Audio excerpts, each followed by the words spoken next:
तो हेलो दोस्तों, आपका स्वागत है पेड ब्लॉगिंग कोर्स। आज जानेंगे, जैसा कि आप स्क्रीन पे देख रहे हो, कि रैंक मैथ का एसईओ सेटिंग अपने पार्टिकुलर ब्लॉग के लिए कैसे करते हैं। आप लोगों ने बहुत सारे वीडियो ऑलरेडी देखे होंगे, लेकिन एक पार्टिकुलर ब्लॉग पे, लाइक नीश ब्लॉग जैसे हम लोगों ने इस ट्रेनिंग में शुरू किया है ना, उसी पे करके देखेंगे कि कैसे करना होता है। तो वो सारा चीज़ आज के वीडियो में जानेंगे। तो जैसा कि हम आप सभी को पता है कि अपना ब्लॉग जो है ये कौन सा है, स्पॉटिफाई कॉर्नर वाला ब्लॉग है। और इस पे ऑलरेडी आप लोगों को पता है कि हम लोगों ने कंटेंट लिखवाना शुरू किया आप ही लोगों से, उसको चेक किया और चेक करके तब इस पे पब्लिश किया। तो आप लोग वो चेकिंग वाला पार्ट ज़रूर से ज़रूर देखना। उसका जो मैंने चेक लिस्ट बना के ग्रुप में शेयर किया है वो भी जाके ज़रूर से ज़रूर चेक करना। इससे बहुत ज़्यादा आपको हेल्प मिलेगा। तो जैसा कि आप सभी को पता है कि रैंक मैथ क्या है, एक एसईओ का प्लगइन है। तो उसके लिए क्या जाना है, प्लगइन में जाके यहाँ पे सिंपली रैंक मैथ सर्च करना है और इसको इंस्टॉल कर लेना है। जैसे इंस्टॉल करोगे, थोड़ा सा आपके नेट के स्पीड पे डिपेंड करता है। अगर ज़्यादा अच्छा स्पीड है तो बहुत जल्दी इंस्टॉल हो जाएगा। तो देखो, ये जैसे इंस्टॉल हो जाता है आपको इसको एक्टिवेट कर लेना है। कोई भी प्लगइन इंस्टॉल करने के बाद एक्टिवेट करना होता है, तभी जाके वो काम करता है। ठीक है। और सिंपली देखो, इसको दो तरीके से सेटिंग कर सकते हैं, या तो एक सेटिंग्स पे क्लिक करके और एक सेटिंग विजार्ड पे। तो सेटिंग्स पे क्लिक करोगे तो वो एक मैनुअल हो जाता है, और सेटिंग विजार्ड्स पे करोगे तो सारे प्रोसेस आपको वन बाय वन यहाँ पे दिखाई देने लगते हैं। तो यहाँ पे मैं सेटिंग विजार्ड पे क्लिक कर लेता हूँ। तो देखो, इसमें 3 ऑप्शन आता है, इजी, एडवांस और कस्टम मोड का। तो हम लोग आंख बंद करके ये बीच वाला एडवांस ऑप्शन क्लिक करेंगे, और उसके बाद यहाँ पे एक बार देख लेंगे कि हमारा साइट कंपेटिबल है कि नहीं। बहुत बार इसमें कुछ इशूज वगैरह रहते हैं, तो वो एक बार आप चेक कर लो। ठीक है। तो ये सारा कोई इशू नहीं है अपने साइट में। एडवांस पे क्लिक कर लिया, उसके बाद सेटिंग विजार्ड पे चले जाते हैं। मैं आपको वन बाय वन सबको करके और समझा के दिखा देता हूँ। तो देखो, अगर आपने ऑलरेडी कोई प्लगइन यूज किया है ना, तो उसका डाटा यहाँ पे आने लगेगा। लाइक रैंक मैथ्स अभी है, इसके पहले योस्ट या all in one SEO pack जो भी किए रहोगे, तो ये हमें नहीं चाहिए, तो इसको हम स्किप करेंगे। अगर चाहिए रहेगा तो आप कर सकते हो। उसके बाद देखो, स्पॉटिफाई कॉर्नर क्या है, एक ब्लॉग है। ठीक है। तो यहाँ पे अगर आप पर्सनली कर रहे हो तो पर्सनल ब्लॉग लिख सकते हो। अगर आपका न्यूज़ साइट है तो ये दूसरा वाला करना है। अगर आपका कोई बिजनेस साइट है तो आप ये कर सकते हो। अगर आपका कोई अदर पर्सनल ब्लॉग है तो अदर पर्सनल ब्लॉग भी कर सकते हो, लेकिन हम लोग सिर्फ यहाँ पर्सनल ब्लॉग करते हैं। ठीक है। उसके बाद साइट का नाम आपको डालना है। तो साइट का नाम क्या है, स्पॉटिफाई कॉर्नर। इसका शॉर्टकट क्या नाम है, शॉर्टकट में हम लोग इसको एससी लिख सकते हैं, या ऐसे लिख देंगे, स्पॉट कॉर्नर में लिखता हूँ शॉर्टकट अल्टरनेटिव जो नाम। ठीक है। तो एसपी भी, एससी भी लिख सकते हो, कोई बात नहीं। उसके बाद ऑर्गेनाइजेशन का नाम या पर्सन का नाम यहाँ डाल सकते हो, ताकि वो आपके गूगल पैनल में आए। ठीक है। उसके बाद आपको यहाँ पे एक लोगो रेडी रखना है, और लोगो आप कहाँ से ला सकते हो, तो वो आप कैनवा से बना लेना। तो देखो, हम लोगों ने यहाँ पे अभी अपना कोई लोगो नहीं बनाया है, तो फिलहाल इसको आप ऐसे ही एज इट इज छोड़ सकते हो। जब भी हम बाद में डिजाइनिंग वाला पार्ट करेंगे ना, तो लोगो लाके यहाँ पे डाल देंगे। तो अभी हम लोगों ने लोगो नहीं बनाया है। अगर आपका कोई भी लोगो है तो यहाँ पे आप सेलेक्ट कर सकते हो, और सेव एंड कंटिन्यू करना है। तो सेव और कंटिन्यू करोगे तो अगला स्टेप आएगा आपके सामने, और इस स्टेप में आप सर्च कंसोल को कनेक्ट कर सकते हो। तो जैसा कि आप सभी को पता है कि सर्च कंसोल का एक मास्टर क्लास वाला वीडियो है, जिसमें मैंने बोला है कि जब तक आपका 5 या 10 आर्टिकल नहीं हो जाता है, तब तक आप सर्च कंसोल में मत डालो। एक बेसिक बना लो साइट का, जिसपे मतलब एक बेसिक फाउंडेशन बन जाए, तभी सर्च कंसोल में डालो। तो अभी हम लोगों ने 4 या 5 ही आर्टिकल पब्लिश किया है, तो अभी इसको हम लोग कनेक्ट नहीं करने वाले हैं। तो फिलहाल के लिए हम क्या करेंगे, इसको स्किप कर देंगे। ठीक है। मैं पार्टिकुलर अपने ब्लॉग पे ही सेटअप कर रहा हूँ। उसके बाद देखो, साइट मैप को मैं यहाँ पे इनेबल कर देता हूँ, और यहाँ पे देखो, इंक्लूड इमेजेस को ऑन कर लेना है। किस केस में इसको ऑफ करना है वो मैं बता देता हूँ। लेट सपोज अगर आपके साइट पे बहुत सारा इमेजेस है, लाइक 500, 1000, 2000, 3000, तब इसको आप ऑफ कर सकते हो, ताकि वो मतलब दिक्कत ना क्रिएट करे आपको। उसके बाद जैसे ही कोई माइक्रो निश ब्लॉग होता है ना, उसके बाद अगला आता है पोस्ट टाइप में किसको इनेबल करना है। तो पोस्ट और पेजेस को इनेबल कर दो। और जब भी हम किसी माइक्रो निश में काम करते हैं, जहाँ पे पोस्ट 50, 100 के आसपास हो, तो यहाँ पे हमारा जो कैटेगरी होता है उसको हम क्या करेंगे, हटा देंगे, अनटिक कर देंगे। उसको हमें नहीं रखना है अपने साइट मैप में। ये चीज़ें ध्यान रखना। ये कैटेगरी और जो टैग होता है, इसको हम लोग हटा के रखेंगे। उसको इनेबल तब करना है जब आपके पास बड़ी साइट है, लाइक 500 1000 पोस्ट वाले साइट है, लाइक न्यूज़ साइट पे काम करते हो, तब जाके कैटेगरी और टैब को इनेबल करना है। तो हमारा जो स्पॉटिफाई कॉर्नर ब्लॉग है वो क्या है, माइक्रो निश वाला ब्लॉग है।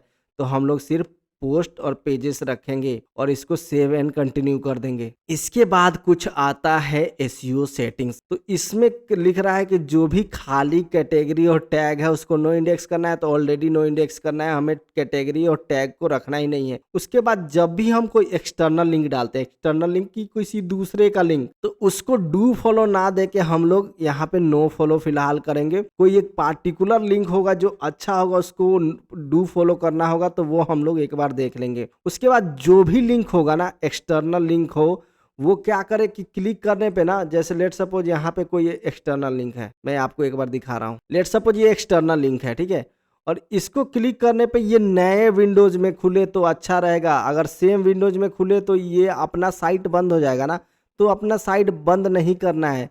तो इसी का ये सेटिंग है, ठीक है, कि open external link in new tab या न्यू विंडो, ये करके फिर उसके बाद सेव एंड कंटिन्यू कर देना है। तो देखो ये इतना भर नॉर्मल सेटिंग्स हमारा हो गया। उसके बाद सेटअप एडवांस ऑप्शन पे क्लिक कर देना है। रोल मैनेजर्स में कुछ ज़्यादा छेड़छाड़ नहीं करना है, क्योंकि हमारा नॉर्मल साइट है।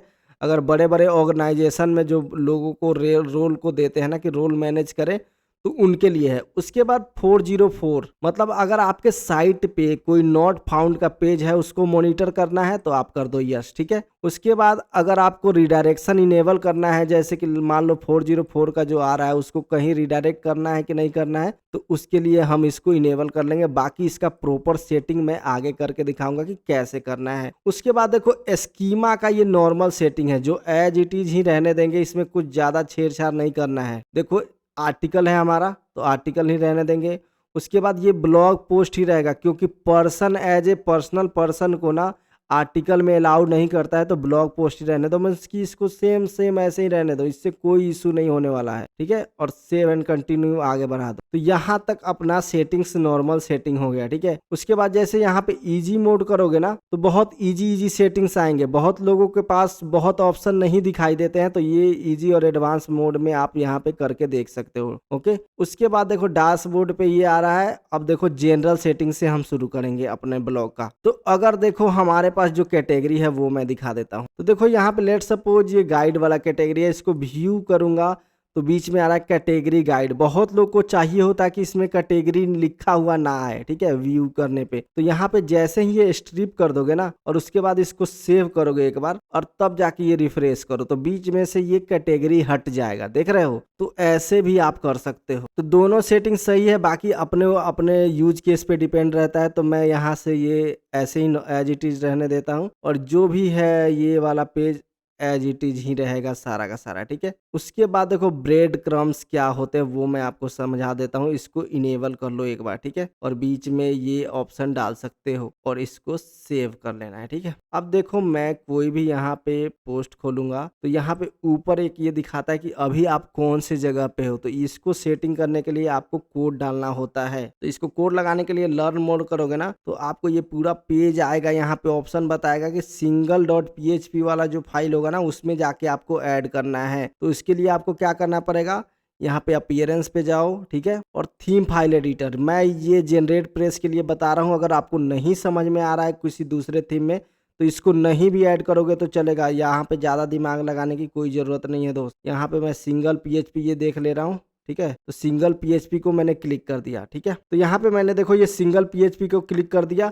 अब देखो यहाँ पे सिंपली आ जाना है, दो चीज़ें देखना है। ये हेडर के बाद आपको देखो ये कंटेंट वाला दिख रहा है और ये मेन वाला दिख रहा है। तो आप इसके यहाँ भी डाल सकते हो और आप यहाँ भी डाल सकते हो। आपको जहाँ मन करे वहाँ डाल सकते हो। तो मान लो मैं यहाँ पे एक बार डाल देता हूँ ये वाला कोड कॉपी करके, ठीक है। ये कोड कॉपी कर लेना, सिर्फ PHP वाला, यहाँ और से पहले वाला ये वाला, ठीक है। यहाँ कंटेंट या मेन दोनों के नीचे ही डालना है, ध्यान रखना।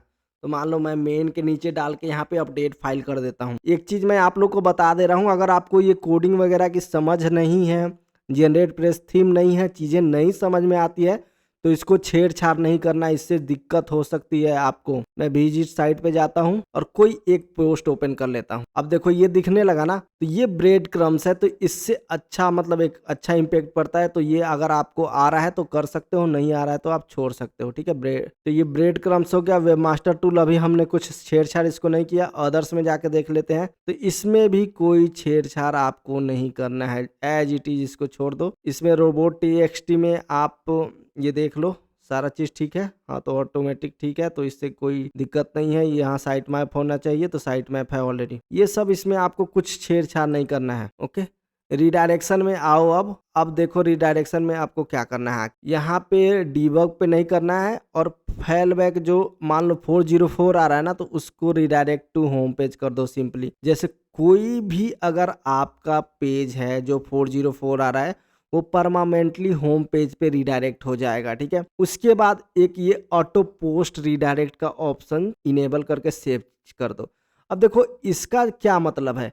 लेट सपोज हमने यहाँ पे क्या किया, कम आउट करके है ना, ये कम आउट करके है ना, इसमें से मान लो परमा लिंक में मैं कुछ भी चेंजेस करूंगा ना, लेट सपोज कोई एक इशू, इसमें से कोई एक वर्ड भी कट जाएगा, तो ऑटोमेटिकली वो क्लिक करने पे वो जो नया पोस्ट होगा ऑटोमेटिक उस पर रिडायरेक्ट हो जाएगा। ये 404 का इशू नहीं आएगा। अगर थोड़ा सा भी आपके परमा लिंक में दिक्कत है, अगर एक दो वर्ड का इधर उधर भी दिक्कत है, तो कोई इशू नहीं होगा, वो ऑटोमेटिक खुल जाएगा। तो इसीलिए हम लोग ऑटो पोस्ट रीडायरेक्ट का ऑप्शन को इनेबल करके रखते हैं। तो यहाँ तक जनरल सेटिंग हो गया।